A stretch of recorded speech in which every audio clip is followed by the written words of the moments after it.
প্রাণপ্রিয় শিক্ষার্থীবৃন্দ, আসসালামু আলাইকুম। তোমরা কেমন আছো? আমরা চাই তোমরা ভালো থাকো, কারণ তোমরা ভালো থাকলে বাংলাদেশ ভালো থাকবে। কারণ তোমরাই বাংলাদেশ, তোমরাই আগামীর বাংলাদেশ। তোমাদের দিকেই আমরা চেয়ে আছি। আমাদের সমস্ত দোয়া, সমস্ত প্রার্থনা তোমাদের জন্যই, যেন এই মারণব্যাধি, করোনা নামক যে মারণব্যাধি, সেটা তোমাদের স্পর্শ না করে। আমি জানি যে লক্ষ্মীপুর রেড জোনে আছে এবং লকডাউনে আছে। আমি তোমাদের কাছে স্বনির্বন্ধ অনুরোধ করব, তোমরা এই লকডাউনের যে বিধিবিধান, লকডাউনের যে নিয়ম নির্দেশনা, সেগুলো তোমরা মেনে চলবে এবং নিরাপদ থাকবে। অকারণে শারীরিক দূরত্ব ঘুচিয়ে কাছে আসবে না, বন্ধুরা অকারণে বাইরে যাবে না বিশেষ প্রয়োজন ছাড়া। প্রিয় শিক্ষার্থীবৃন্দ, আমাদের এই যে ভার্চুয়াল যে ক্লাসের যে প্রয়াস, এটার সুযোগ হয়তো সবাই গ্রহণ করতে পারো না, কারণ কিছু বাস্তব অসুবিধা আছে। আজকে এই ক্লাসে আমি একটা দাবি সবার দৃষ্টি আকর্ষণের জন্য বলছি, যেন আমাদের ছাত্রছাত্রীদের জন্য মোবাইল ডাটা বা অনলাইন খরচ যেন বিনামূল্যে করা হয়, যেন যাদের আর্থিক অসুবিধা আছে তারা যেন এই ক্লাসে সুযোগ নিতে পারে। ডাটা খরচটা ফ্রি করে দেওয়ার জন্য, মূল্যহীন করে দেওয়ার জন্য সরকারের কাছে দাবি জানাচ্ছি। আমি মাননীয় শিক্ষামন্ত্রী মহোদয়ের দৃষ্টি আকর্ষণ করছি, তিনি যেন ছাত্রছাত্রীদের কথা চিন্তা করে বৃহত্তর স্বার্থে সামান্য অর্থ, সামান্য পয়সা, এই পয়সা যেন ব্যবস্থা করা হয়। মোবাইল ফোন কোম্পানিগুলোর সাথে আলোচনা করে যেন ফ্রিতে তোমাদের ডাটা দেওয়ার ব্যবস্থা করা হয়। মাননীয় শিক্ষামন্ত্রী অবশ্য ইতিমধ্যেই বলেছেন যে তিনি এই বিষয়টা দেখবেন। আমি চাইব যে তোমরা তোমাদের প্ল্যাটফর্ম থেকে, তোমাদের অবস্থান থেকে ফেসবুক বা যে কোনো সংবাদ মাধ্যমের সুযোগ পেলে ভয়েস রেজ করবা, কথা বলবা, নিজেদের দাবির কথাটা সবার কাছে বলতে থাকো, তাহলে হয়তো সবার কানে যাবে। প্রিয় শিক্ষার্থীবৃন্দ, আজকে আমাদের পাঠের বিষয় নির্ধারিত আছে প্রতিবেদন। বাংলায় যেটা প্রতিবেদন বলি, বাংলার চেয়ে ইংরেজিতে তোমাদের বোঝার সুবিধা হয়। বিষয় হলো প্রতিবেদন।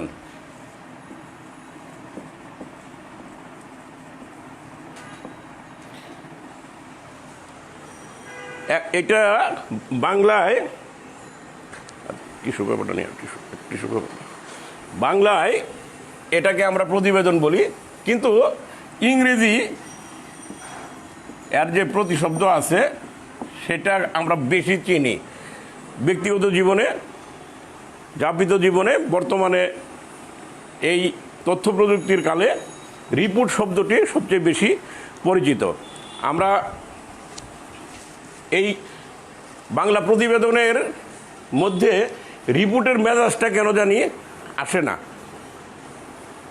আমাদের কাছে রিপোর্ট সবচেয়ে চেনা মনে হয়, কারণ হলো বর্তমানে যে সময়, যে তথ্য প্রযুক্তির কাল, এতে কিছু কিছু শব্দ যে মেজাজ নিয়ে আসে, যে অর্থবহতা নিয়ে আসে, সেটা আমাদের বাংলায় ঠিক আসে না। আসলে প্রতিবেদন হচ্ছে রিপোর্ট আমাদের কাছে খুবই গুরুত্বপূর্ণ, খুব পরিচিত মনে হয়। তো এই যে রিপোর্ট, এই রিপোর্ট ইংরেজি শব্দের কিছু বৈশিষ্ট্য আছে, ইংরেজি শব্দের কিছু এটা বলবো শক্তি আছে, যে একটা শব্দ দিয়ে এত বেশি অর্থ প্রকাশ করা সম্ভব, এত বিশাল ক্ষেত্রকে চিহ্নিত করা সম্ভব, যেটা বাংলায় সম্ভব হয়ে ওঠে না। রিপোর্ট বলতে তো কত কিছুই আছে। আমরা এই যে ডাক্তার, যে একটা পরীক্ষা নিরীক্ষা করলে সেটাও যে দেওয়া হয়, ফলাফল দেওয়া হয়, সেটাও রিপোর্ট। আমরা কারো বিরুদ্ধে কোনো কিছু বলাকেও আমরা রিপোর্ট করি। শিক্ষকের বিরুদ্ধে ছাত্র অথবা ছাত্রের বিরুদ্ধে শিক্ষকের যে কথা থাকে প্রিন্সিপালের কাছে গিয়ে বলা, সেটাও কিন্তু এক ধরনের রিপোর্ট। রিপোর্ট বহুমুখী অর্থ বহন করে।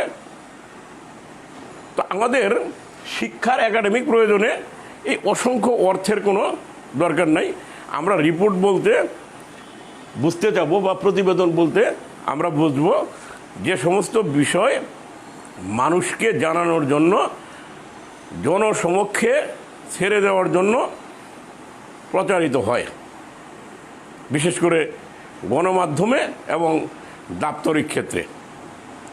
অর্থাৎ যাদের জন্য জানানো উচিত কোনো বিষয়, তাদের জন্য জানানোর যে প্রক্রিয়াটা, সেটাকে বলা হয় রিপোর্ট। এই রিপোর্ট বিচিত্র রকমের, কিন্তু আমরা যদি ঘটনা প্রবাহ অথবা আমরা যদি চলমান যে বিষয়গুলো আছে এগুলো আমরা রিপোর্ট আকারে যে সমস্ত জিনিস জায়গায় দেখতে অভ্যস্ত, যেমন সংবাদপত্র,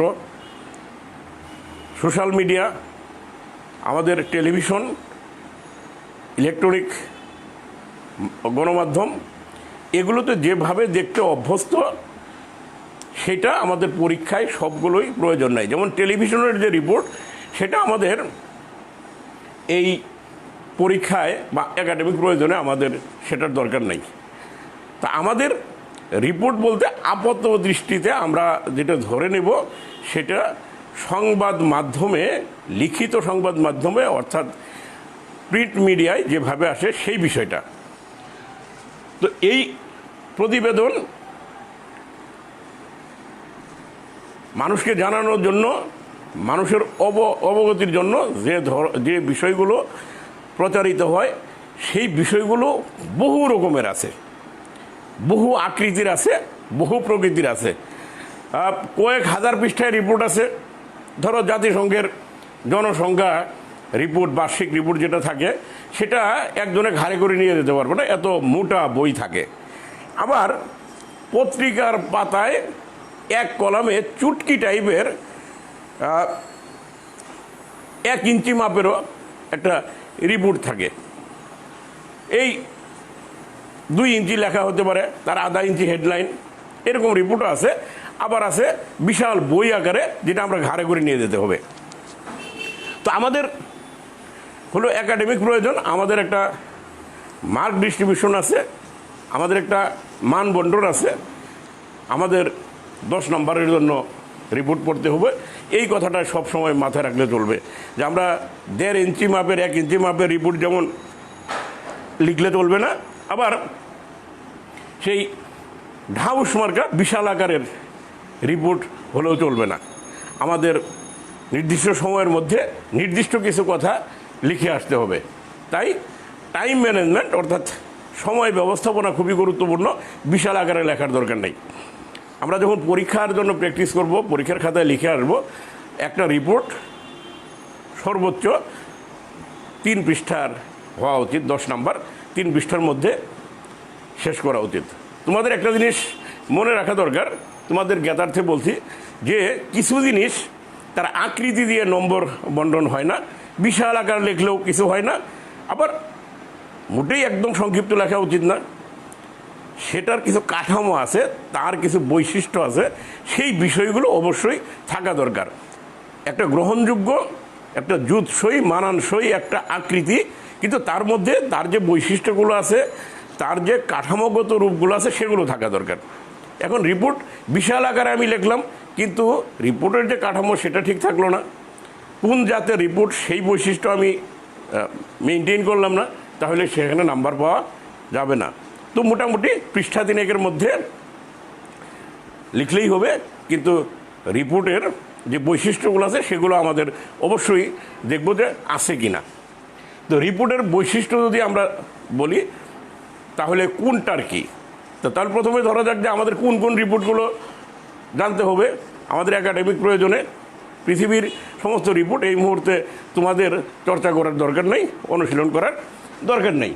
তাহলে আমাদের একাডেমিক প্রয়োজনে আমাদের সাধারণভাবে প্রতিবেদন আছে, হেডলাইন। এই প্রতিবেদনে পরীক্ষার যে প্রশ্ন আছে, ইতোমধ্যে যে পরীক্ষাগুলো হয়ে গেছে সেগুলোর যে তোমার প্রশ্নে যে ধরনের রিপোর্ট এসেছে এর আগে, তাতে দেখা যাচ্ছে যে 3 ধরনের রিপোর্ট আমরা যদি পড়ি তাহলে আমাদের পরীক্ষার বৈধ রিপার হওয়া সম্ভব। কী কী সেটা আমরা দেখি।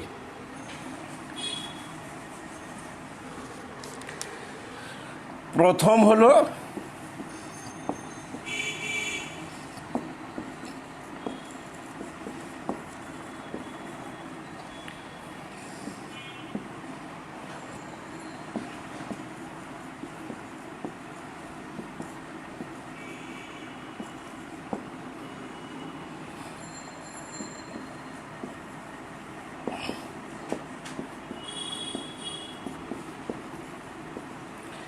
দাপ্তরিক বা সাধারণ প্রতিবেদন, 3 হলো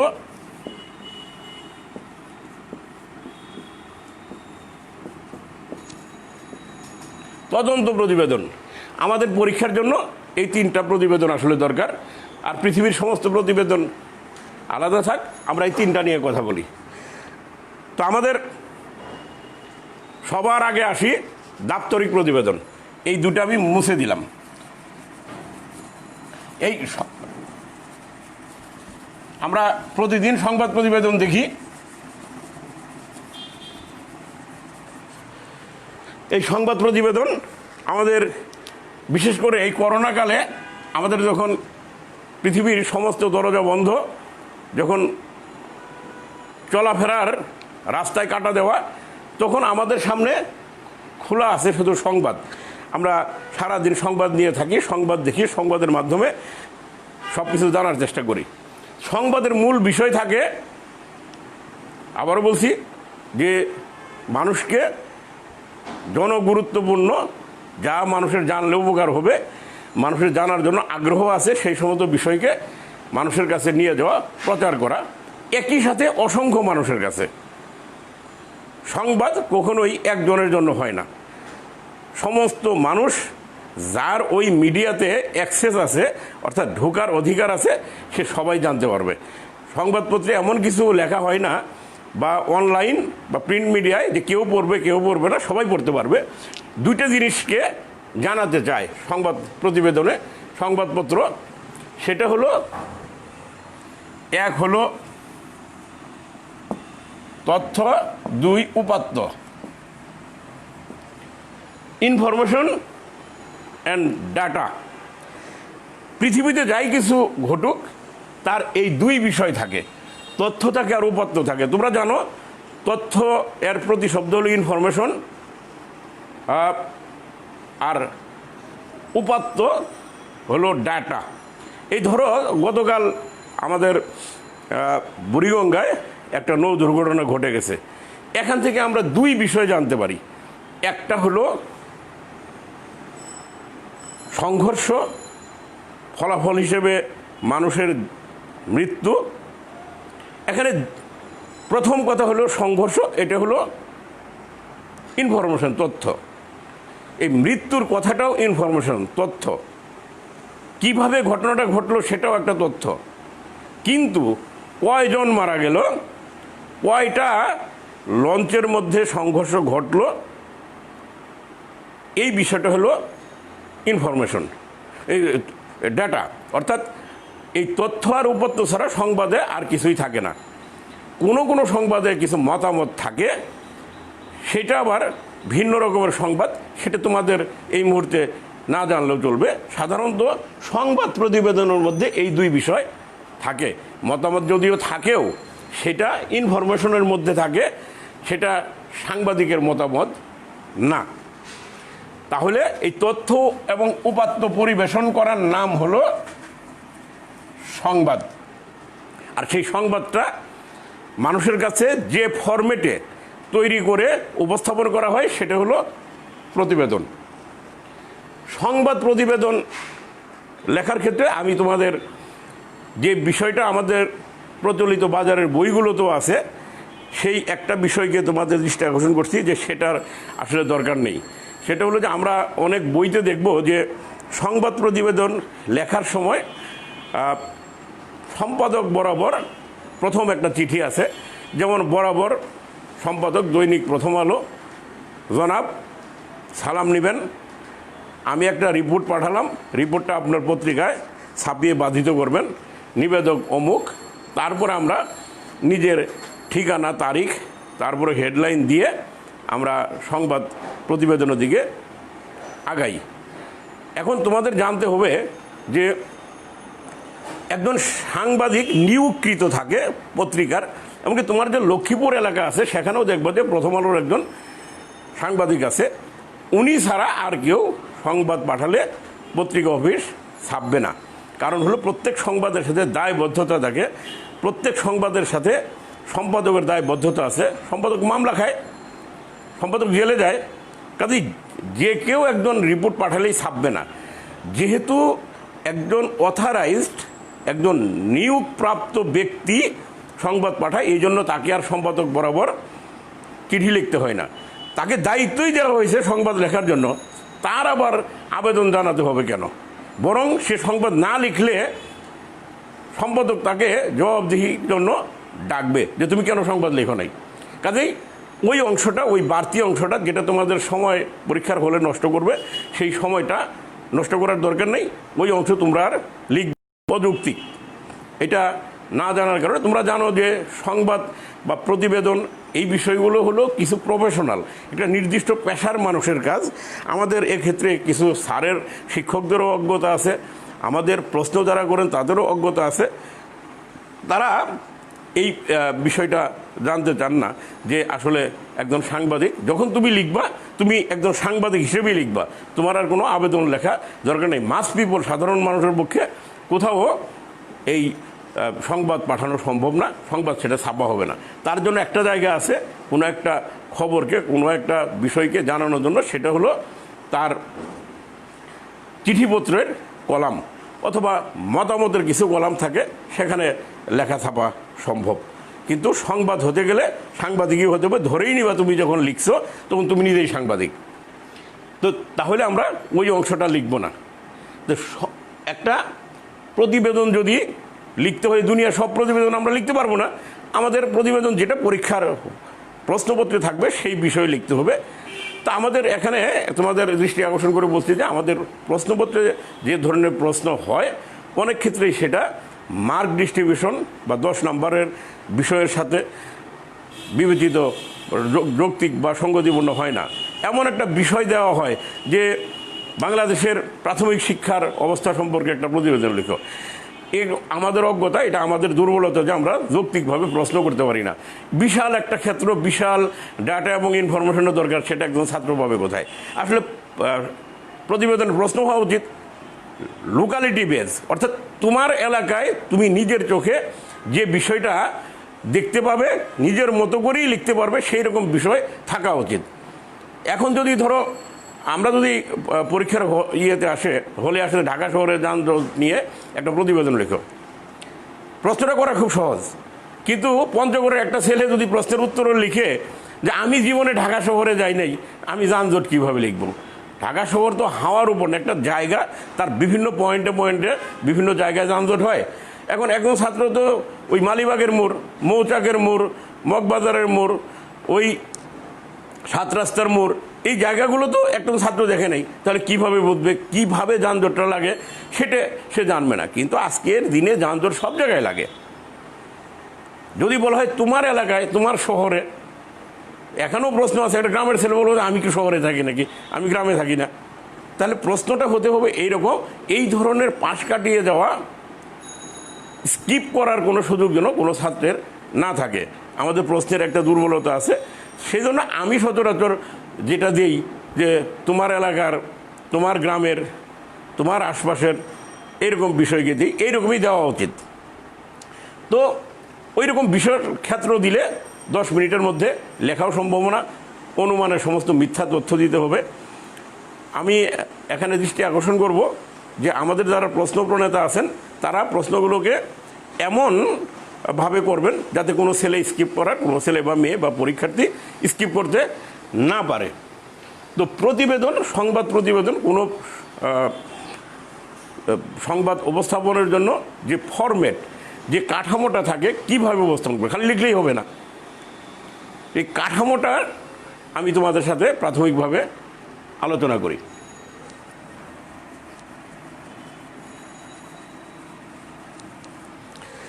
সংবাদ প্রতিবেদনের একটা ইউনিভার্সাল ল, আন্তর্জাতিকভাবে স্বীকৃত, সারা দুনিয়ায় প্রচলিত একটা নিয়ম আছে। সেটা হলো যে একটা সংবাদ প্রতিবেদনে 5টা ডাব্লিউর উত্তর থাকতে হয়। প্রশ্ন করলে ওই 5টা ডাব্লিউর যে প্রত্যেকটারই উত্তর সেই ইয়েতে থাকতে হবে সংবাদের মধ্যে। এর প্রথমেই আছে 1 নাম্বার হু, অর্থাৎ কোনো ঘটনা যখন সংঘটিত হয় কারো দ্বারা হয়, আকাশ থেকে এমনিতে হয় না, কাজেই হু। 2 নম্বর হলো হোয়াট। 3 নম্বর হলো হোয়ার। 4 নম্বর হলো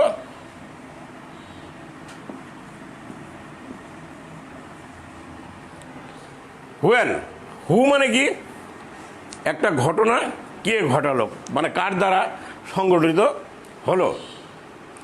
তারপরে হলো হোয়াট, ঘটনাটা কি। তারপরে হলো হোয়ার, অর্থাৎ ঘটনাটা কোথায় ঘটলো, ঘটনাটা কখন ঘটলো। 5 নম্বর হলো হোয়াই। এই 5টার উত্তর অবশ্যই সংবাদে থাকতে হবে, তা নাহলে পরিপূর্ণ সংবাদ হবে না। এখন তোমরা কালকের আলোচিত বিষয় যে লঞ্চ দুর্ঘটনা, চাঁদপুরের যে লঞ্চ ময়ূর 2 একটা ছোট লঞ্চকে, মুন্সিগঞ্জ থেকে একটা লঞ্চকে যে ধাক্কা দিয়ে ডুবিয়ে ফেললো, এখানে প্রথমেই যে এই ঘটনাটা কে ঘটালো, ওখানে মূলত ঘটনার যে অনুঘটক সেটা হলো তোমার ময়ূর 2 লঞ্চ। হোয়াট, ওই ঘটনাটা কি, লঞ্চের সংঘর্ষ, অর্থাৎ একটা নৌ দুর্ঘটনা। কোথায় ঘটলো, ঢাকার সদরঘাটে যে শ্যামবাজার ঘাট যেটা আছে, যেখান থেকে চাঁদপুরের লঞ্চ ছাড়ে, সেখানে ঘটলো। হুয়েন, কখন ঘটলো, সকাল 9:30টার দিকে, অর্থাৎ গতকাল 29শে জুন সকাল 9:30টায়। ওই ঘটনাটা কী জন্য ঘটলো, একটা লঞ্চ আর একটা লঞ্চকে ধাক্কা দেওয়ার কারণে ঘটলো। অর্থাৎ কালকের এই লঞ্চ দুর্ঘটনার সংবাদ প্রতিবেদনে এই 5টা প্রশ্নের উত্তর অবশ্যই থাকতে হবে।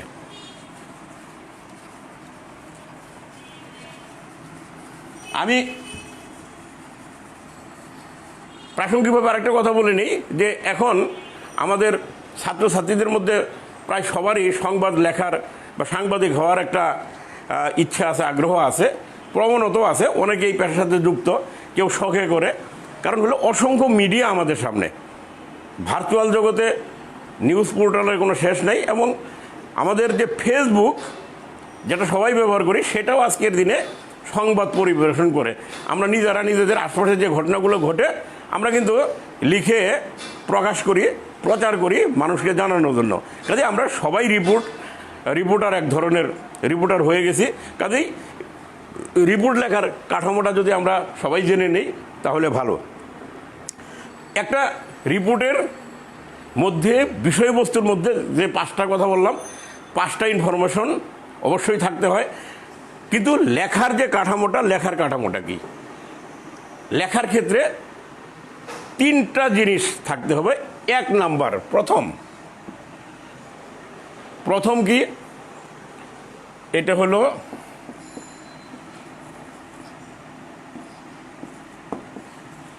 হেডলাইন বা শিরোনাম। শিরোনামবিহীন কোনো রিপোর্ট হয় না।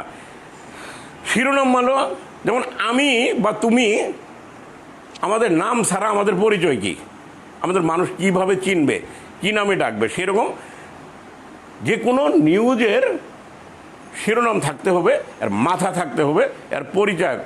কেউ কেউ এমনও আছে যে আমরা আমাদের পক্ষে যে সংবাদগুলো আসে সব সংবাদ আমরা প্রতিদিন সব কিছু পড়ি না, পড়া সম্ভব হয় না।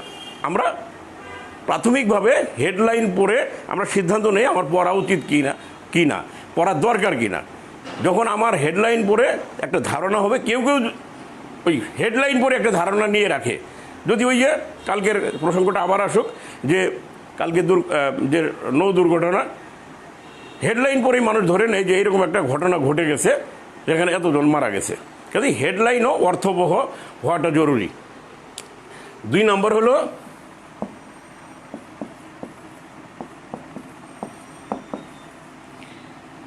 ডেডলাইন, আর 3 নম্বর হলো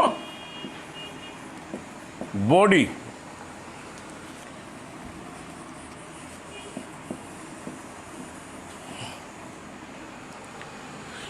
হেডলাইন মানে শিরোনাম, ডেডলাইন মানে সংবাদটা যেখান থেকে লেখা হয়, যিনি লেখেন তার পরিচয়টা সংবাদের শুরুতে থাকে। একটা সময় পর্যন্ত, আজ থেকে বছর 20 আগেও সংবাদের সামনে এরকম লেখা থাকতো।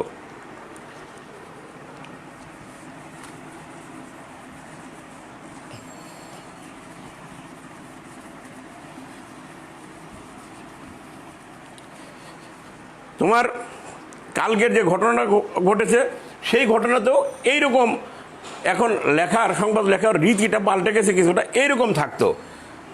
ঢাকা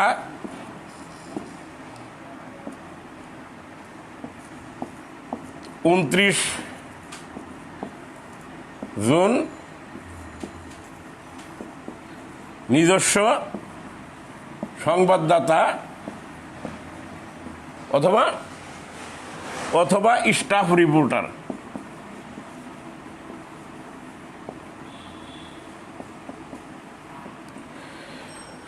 এখন সচরাচর এই কথাটা নিউজে থাকে না। লক্ষ্মীপুর থেকে যদি একটা রিপোর্টও কেউ ঢাকার কোনো পত্রিকায় পাঠায়, ছাপে, তাহলে এটার ছাপায় এইটুকু আর আসে না, শুধু বলা হয় যে লক্ষ্মীপুর থেকে নিজস্ব সংবাদদাতা। এটা একটা নতুন ফরম্যাট। আর ঢাকা থেকে যখন জাতীয় নিউজগুলো ছাপা হয়, সেখানে ঢাকার লেখা হয় না, লেখা হয় নিজস্ব প্রতিবেদক অথবা স্টাফ রিপোর্টার অথবা কোনো রিপোর্টারের নাম। তো এই যেভাবেই লিখি, যতখানি লিখি, শিরোনামের পরে এই কথাটা থাকতেই হবে, নিজস্ব প্রতিবেদক, স্টাফ রিপোর্টার অথবা লক্ষ্মীপুর থেকে অমুক অথবা নোয়াখালী থেকে অমুক, এরকম একটা কথার নাম হলো ডেডলাইন। এখন এই কালকে 29 জনের ঘটনা ঘটে গেছে, বা এইরকম ঘটনা তোমাদের ওখানে ঘটে যে লক্ষ্মীপুরে একটা সড়ক দুর্ঘটনা, ছোটোখাটো 1-2 জন মারা গেছে, দেখা গেল যে ছাপা হয়েছে 1 সপ্তাহ পরে। তখন সংবাদের ভেতরে এটা লেখা হয় যে অমুক তারিখ অমুক দিন এই ঘটনাটা ঘটেছে। এইরকমভাবে ওই ঘটনার তারিখটা এখন আর লেখা হয় না। তো কাজেই ডেডলাইন বলতে আমরা বুঝবো ঘটনাটা যে দিন ঘটলো, যিনি এই রিপোর্টটা লিখলেন তার পরিচয় সেখানে থাকাটার নামই আমরা ডেডলাইন বলবো। ডেডলাইন মাস্ট, ডেডলাইন ছাড়া কোনো সংবাদ ছাপা হবে না। অর্থাৎ সংবাদ হাওয়া থেকে আসবে না, কেউ দায়িত্ব নিয়ে সেই সংবাদটা পরিবেশন করেন।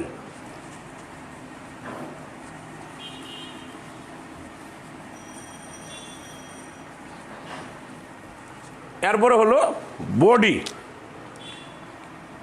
3 নম্বর ছিল বডি, মানে হলো পুরা সংবাদ, যে তার টেক্সট, অর্থাৎ সংবাদের যে বিষয়গুলো কথা বললো পুরা লেখাটাকে বলা হয় বডি। এই বডির থাকে 2 অংশ। একটা হলো তোমার ইন্ট্রো,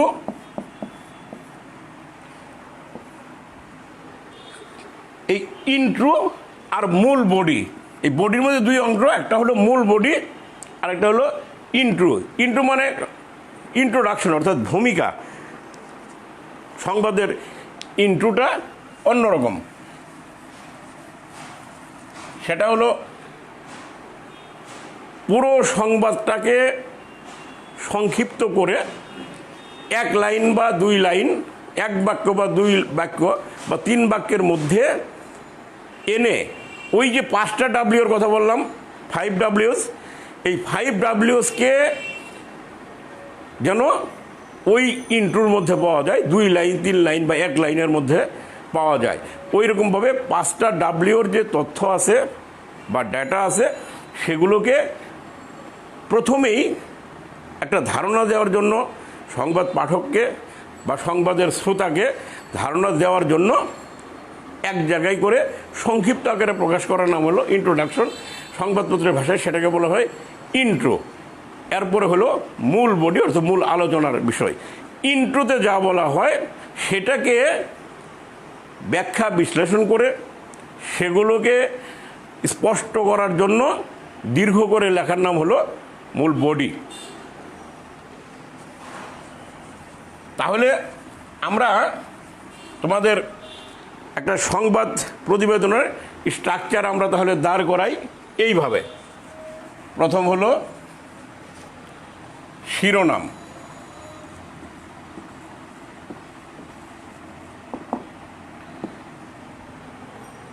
2 নম্বর হলো ডেডলাইন,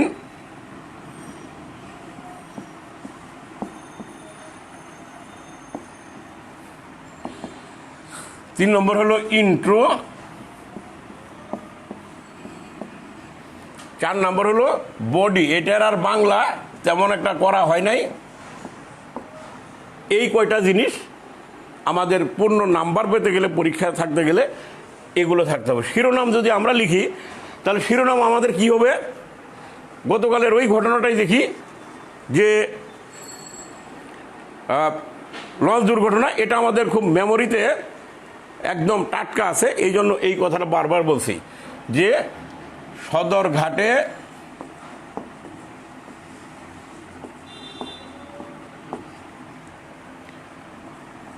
ধরো আমি এইভাবে লিখলাম, বড় লঞ্চের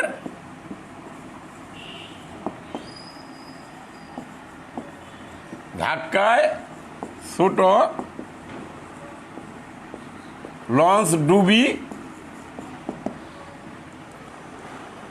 ধরো 50 জনের সলিল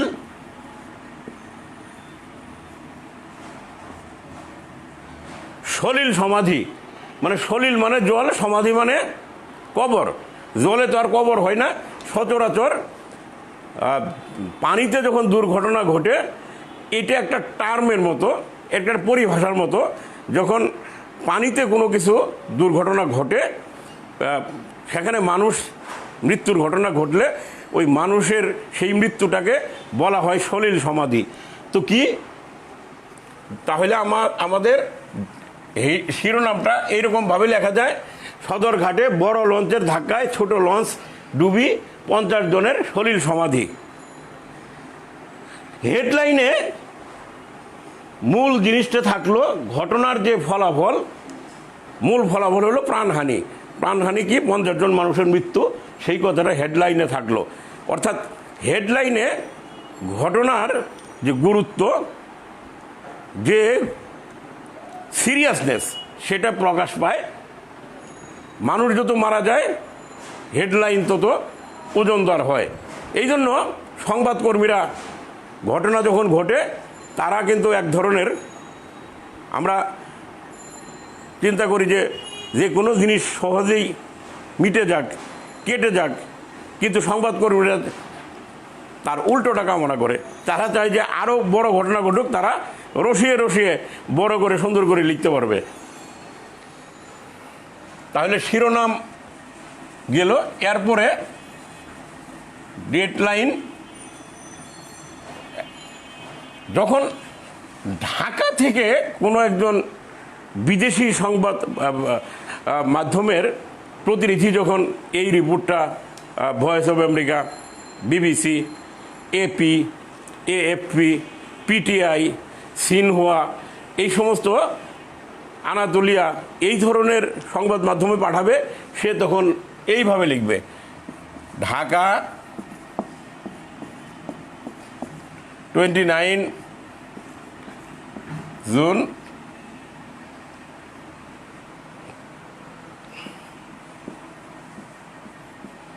স্টাফ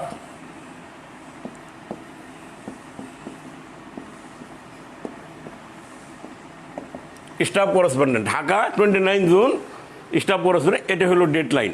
কিন্তু বাংলাদেশের অভ্যন্তরীণ সংবাদপত্রে প্রথম আলো তো আজকে রিপোর্টটা ছাপছে, তারা দেখব যে এই পর্যন্ত লিখবে শুধু,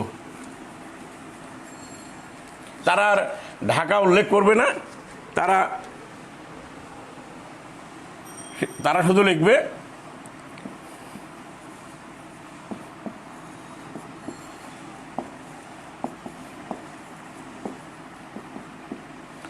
নিজস্ব প্রতিবেদক।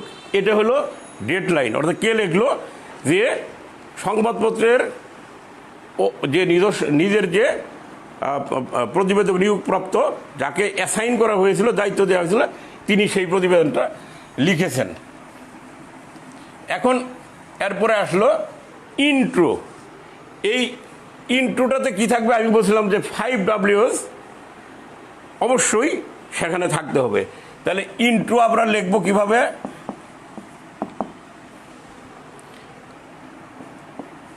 গতকাল কিবার ছিল? সোমবার। গতকাল সোমবার, এখানে 29 জুন লিখলেও অসুবিধা নাই।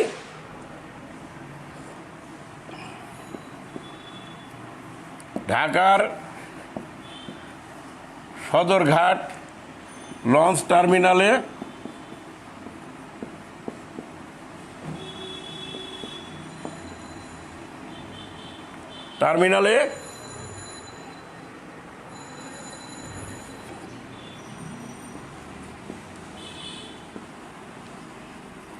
MV ময়ূর 2 নামক লঞ্চের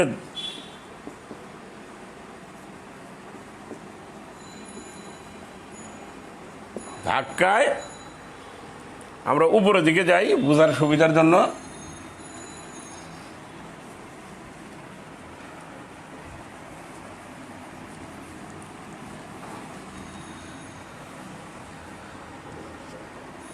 ধাক্কায় মুন্সিগঞ্জ থেকে ছেড়ে আসা মর্নিং সান বোধহয়, যে অমুক লঞ্চ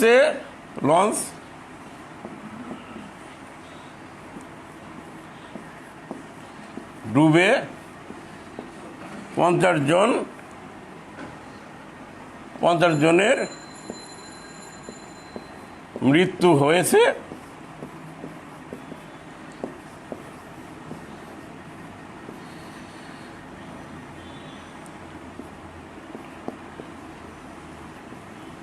নিখোঁজ আরো ধরো 50 জন। তাহলে সবগুলো ওই 5Ws আসলো। ময়ূর 2-এর ধাক্কায় কোথায় হলো? সদরঘাটে। কি ঘটলো? নৌ দুর্ঘটনা। এই ঘটার ফলে তার পরিণতি কি হলো? ফলাফলস্বরূপ 50 জন মানুষের মৃত্যু হলো, আর 50 জন এখনো নিখোঁজ আছে। এরপরে আসবে বডি। এই বডিটা বিশদ বিবরণের ব্যাপার। এখন একজন রিপোর্টার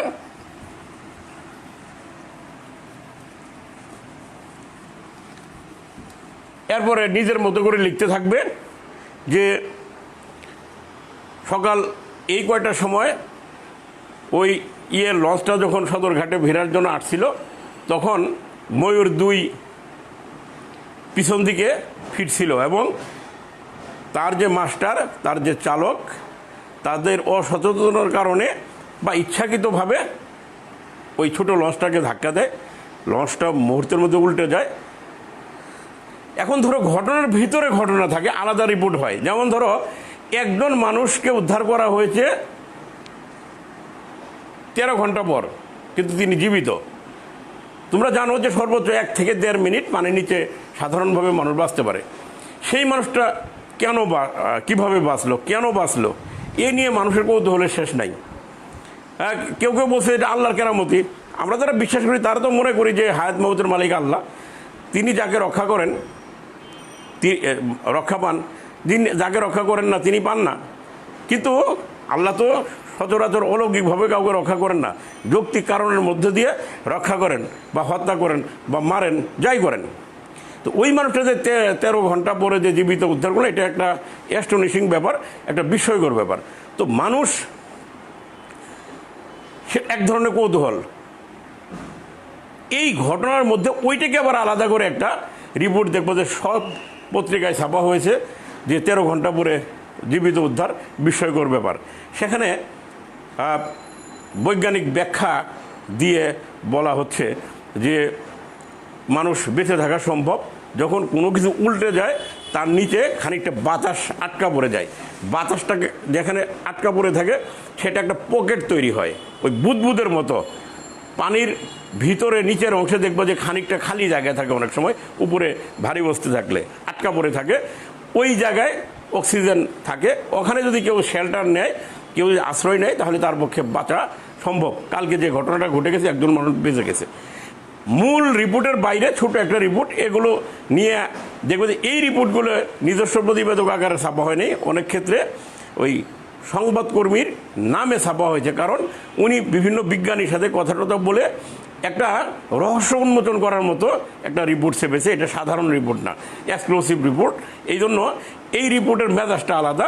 সেখানে 5Ws দিয়ে অনেক সময় রিপোর্ট স্টার্ট করলে হবে না। সেখানে একটা রহস্যজনক রিপোর্ট শুরুও করতে হবে রহস্যজনকভাবে। কীরকমভাবে? যেমন লঞ্চটাকে যখন, ওই ডুবে যাওয়া লঞ্চটাকে যখন টেনে তোলা হচ্ছিল, যখন তার অগ্রভাগ উপরের দিকে উঠছিল, হঠাৎ করে ভিতর থেকে একজন মানুষ বেরিয়ে আসছিলেন। ভূত দেখার মতো আশ্চর্য হয়ে গেলেন ওই উদ্ধারকর্মীরা। কিন্তু না, তাদের চোখ নিজেকেই নিজের চোখ নিজে বিশ্বাস করতে পারলেন না, আসলেই তো এটা মানুষ 13 ঘন্টা পরে। মানে এইভাবে শুরু করতে হবে, অর্থাৎ রহস্যজনক রিপোর্ট, তার উপস্থাপনাটা হবে ওই রকম রহস্যজনকভাবে। তো আমরা যখন কোনো ঘটনা সম্পর্কে কোনো রিপোর্ট লিখব, সর্বপ্রথম ওই ঘটনাটাকে আমরা মাথার মধ্যে নিব, যে ঘটনাটা কি ঘটলো, তার ফলাফল কি। সবার আগে মাথার মধ্যে আমরা কথাগুলো নিব, ঘটনাটাকে মাথার মধ্যে নিব, অনুমানে বা অকারণ লিখতে থাকবো না। আমরা ভাগ করে নিব, ইন্টুতে কি বলবো, তারপরে মূল বিষয়ে কি বলবো। তোমরা জানো যে সংবাদ প্রতিবেদন সবসময় অবজেক্টিভ হতে হয়।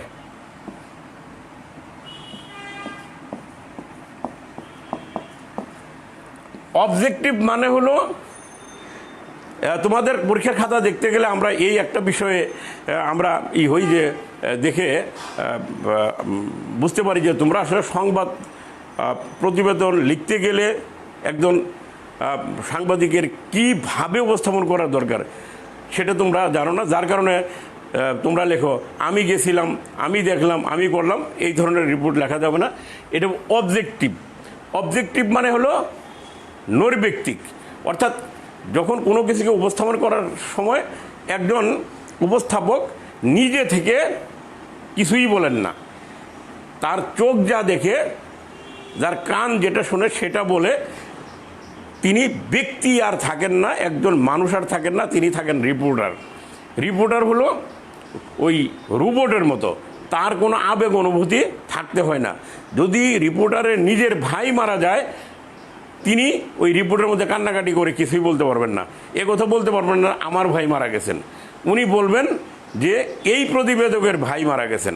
অর্থাৎ তার ব্যক্তি সত্তা রিপোর্ট লেখার সময় হারিয়ে যাবে, মিলিয়ে যাবে, বিলীন হয়ে যাবে। কার মধ্যে? রিপোর্টার সত্তার মধ্যে। একজন রিপোর্টার নিরপেক্ষ, ব্যক্তি নিরপেক্ষ, তার আবেগ অনুভূতি কিছু নাই। তিনি যা দেখেন সেইভাবে, যেভাবে দেখেন সেভাবেই উপস্থাপন করেন। আমাদের রিপোর্ট লেখার সময় এই অবজেক্টিভিটি অর্থাৎ ব্যক্তি নিরপেক্ষতা, নৈর্ব্যক্তিকতা খুবই গুরুত্বপূর্ণ। যদি আমরা এই অবজেক্টিভিটি না রাখতে পারি তাহলে রিপোর্ট পক্ষপাত দোষে দুষ্ট হয়। আমাদের যাই কিছু লিখি সাদা চোখে যা দেখা যায় আমরা সেটা লিখব, আমাদের ব্যক্তিগত আবেগ অনুভূতিকে রিপোর্ট লেখার সময় আমরা জায়গা দিব না। তবে রিপোর্ট লেখার ক্ষেত্রে আমাদের ব্যক্তিগত মতামত দেওয়ার সুযোগ নাই, কিন্তু মতামত আসবে কার? ওই যে এই দুর্ঘটনার ব্যাপারে আশপাশের লোকজনের মতামত ছাপা হচ্ছে, যারা ঘাটে কাজ করে তাদের, নৌ চলাচল বিষয়ে যারা বিশেষজ্ঞ তাদের মতামত পত্রিকা আজকে দেখবে ছাপা হয়েছে। এই দুর্ঘটনা কিভাবে হ্রাস করা যায় সেটা সেখানে রিপোর্টার বলেন নাই, অন্যরা বলছেন না। রিপোর্টার সেই কথাগুলোকে এনে মানুষের জ্ঞাতার্থে মানুষকে জানানোর জন্য তারা প্রচার করেন। রিপোর্টার নিজের থেকে কোনো মতামত দেন নাই। তিনি যদি নৌ চলাচল বিষয়ে, নৌ দুর্ঘটনার বিষয়ে বিশেষজ্ঞ হন, তবুও তিনি নিজের কথা তিনি বলতে পারবেন না। তো কাজেই এই রিপোর্টের এই স্ট্রাকচারটা ধরে আমরা ছোট ছোট বাক্য সহজ সরল করে হেডলাইন থেকে শুরু করে লেস পর্যন্ত পৃষ্ঠা 3 মধ্যে বা 2.5 পৃষ্ঠার মধ্যে শেষ করলেই হবে। লেখাটা পরিষ্কার পরিচ্ছন্ন হতে হবে, 2 লাইনের মাঝখানে সুন্দর করে জায়গা রাখতে হবে, লাইনটা সোজা হতে হবে, যা লিখছি তাই স্পষ্ট বোঝা যাবে, বানানগুলো ঠিক থাকতে হবে। হাতের লেখা একেবারে মুক্তার মতো হওয়ার দরকার নেই। অনেকেই মনে করে যে আমার লেখা মুক্তার মতো না, আমি নাম্বার কম পাবো, এটা ভুল ধারণা। লেখা হতে হবে স্বচ্ছ। তোমার বর্ণ পাকা তেরা হলেও আমাদের বুঝতে অসুবিধা না হলেই হলো। কাটা ছেঁড়া, ঘষা মাজা, ওভার রাইটিং এটা তোমাদের একটা বদ অভ্যাস, সেটা না থাকলেই হবে। তাহলে পূর্ণ নাম্বার পাওয়া যাবে যদি এই কাঠামোগত বিষয়গুলো থাকে। তাহলে এরপরের প্রতিবেদনটা হলো সাধারণ প্রতিবেদন বা দাপ্তরিক প্রতিবেদন।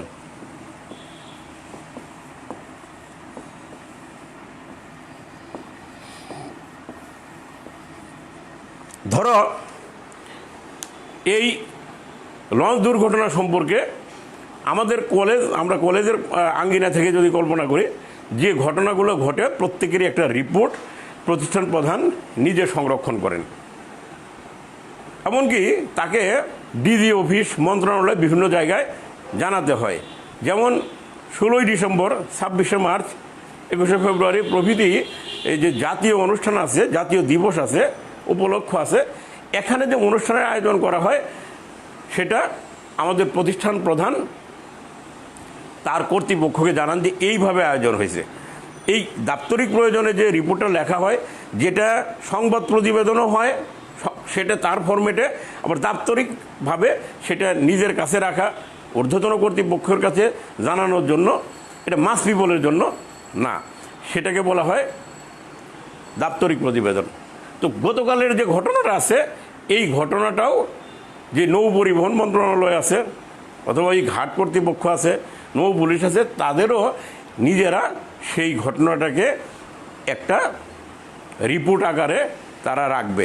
প্রত্যেক প্রতিষ্ঠানে এই রিপোর্ট লেখার জন্য দায়িত্বপ্রাপ্ত মানুষ থাকে। তিনি এই সংবাদের বিষয়গুলোই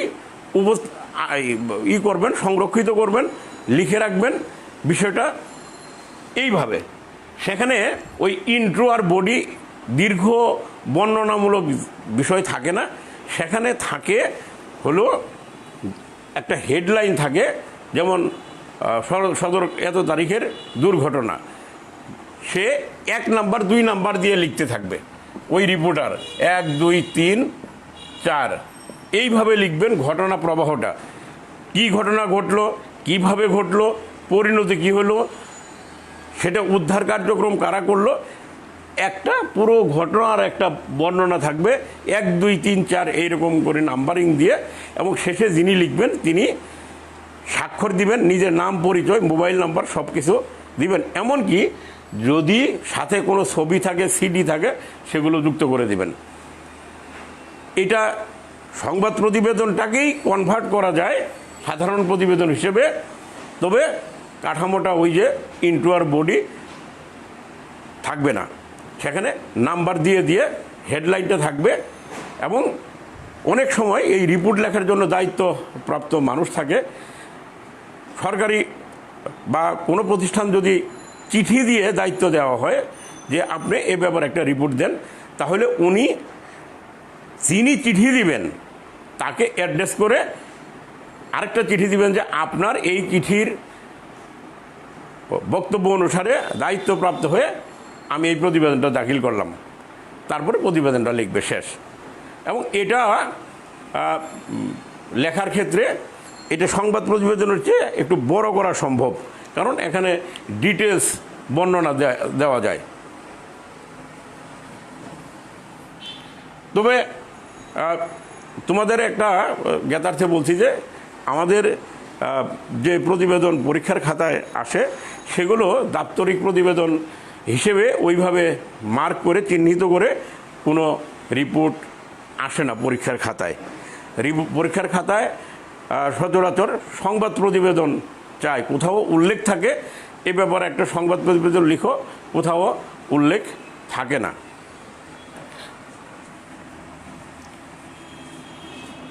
আমাদের এই প্রতিবেদন পরীক্ষায় আসে, সেটা হলো তদন্ত প্রতিবেদন।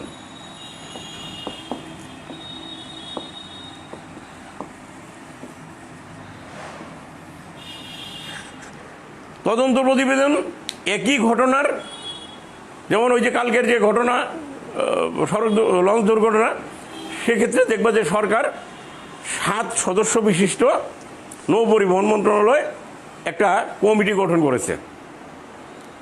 সেই কমিটি তাকে মনে করো যে 7 দিন সময় দেওয়া হয়েছে, যাচাই বাছাই করে তদন্ত করে তারা একটা প্রতিবেদন দেবে, সেটা হলো তদন্ত প্রতিবেদন। তদন্ত প্রতিবেদনের কাঠামোটা অন্যরকম।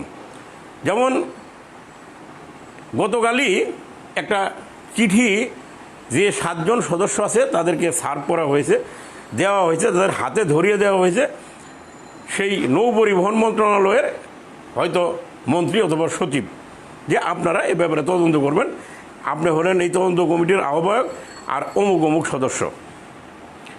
এই একটা চিঠিতে স্মারক নম্বর থাকে, তারিখ থাকে।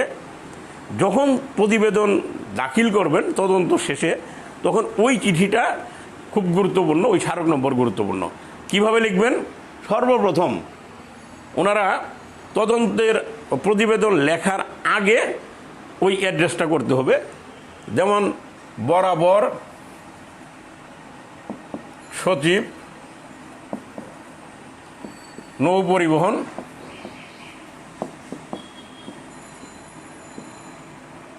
মন্ত্রণালয়, এই বিষয় তদন্ত প্রতিবেদন।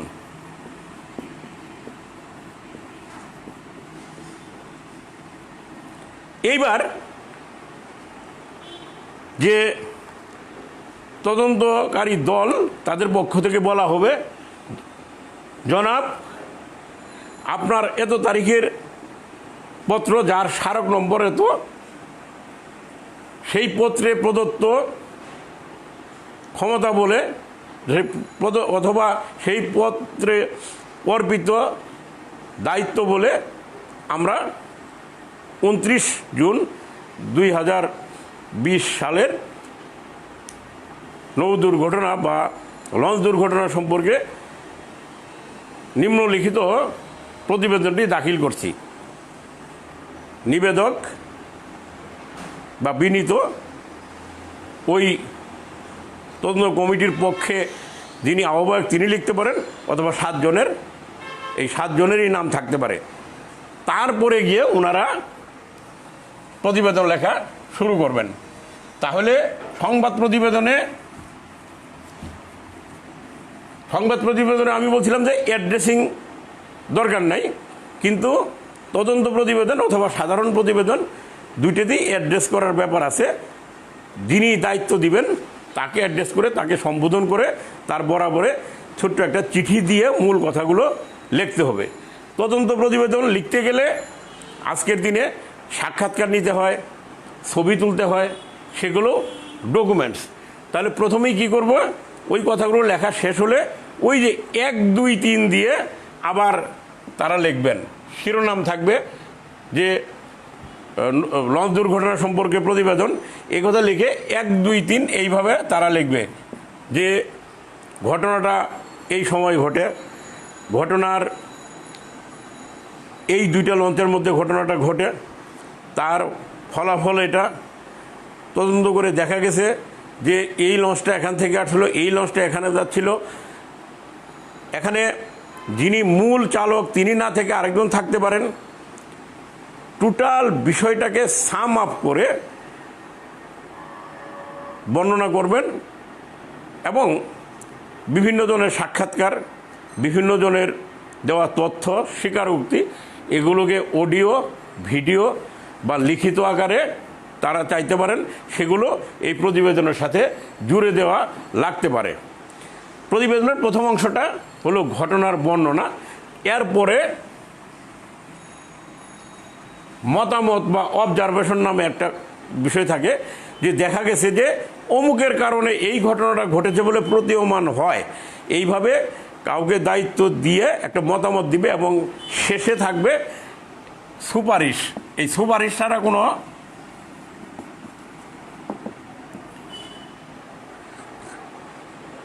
যেখানে সংবাদ প্রতিবেদনে প্রতিবেদক বা যিনি সংবাদ লিখেন তার কোনো ব্যক্তিগত মতামত গ্রহণযোগ্য নয়, কিন্তু এখানে এই তদন্ত প্রতিবেদনে ব্যক্তিগত মতামত খুবই গুরুত্বপূর্ণ।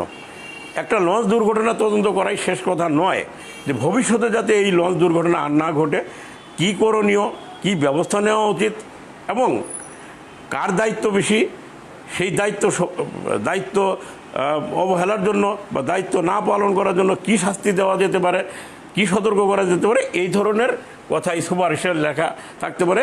সুপারিশও 1, 2, 3, 4 পয়েন্ট দিয়ে লিখে সংযুক্তি হিসেবে দেওয়া উচিত।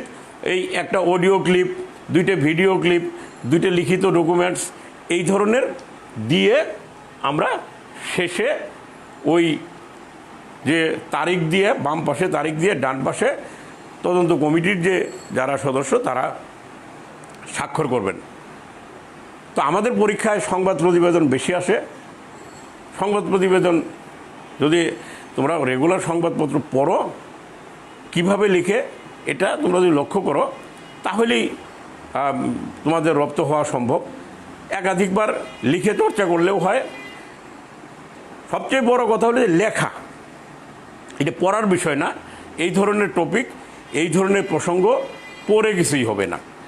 বই থেকে সংবাদ প্রতিবেদন পড়ে পরীক্ষার খাতায় তোমরা লিখে লাভ নাই, বরং তোমরা যে কোনো ঘটনাকে নিজের মতো করে উপস্থাপন করার ওই যে কাঠামো বললাম, সেই কাঠামো অনুযায়ী লেখার একটা স্ট্রাকচার সম্পর্কে ধারণা রাখা এবং নির্ভুল বাক্যে সঠিক বানানে লিখে ফেলতে পারাটাই হলো দক্ষতা। মুখস্থ করে বই পড়ে আসলে এই ধরনের দক্ষতা তৈরি হয় না।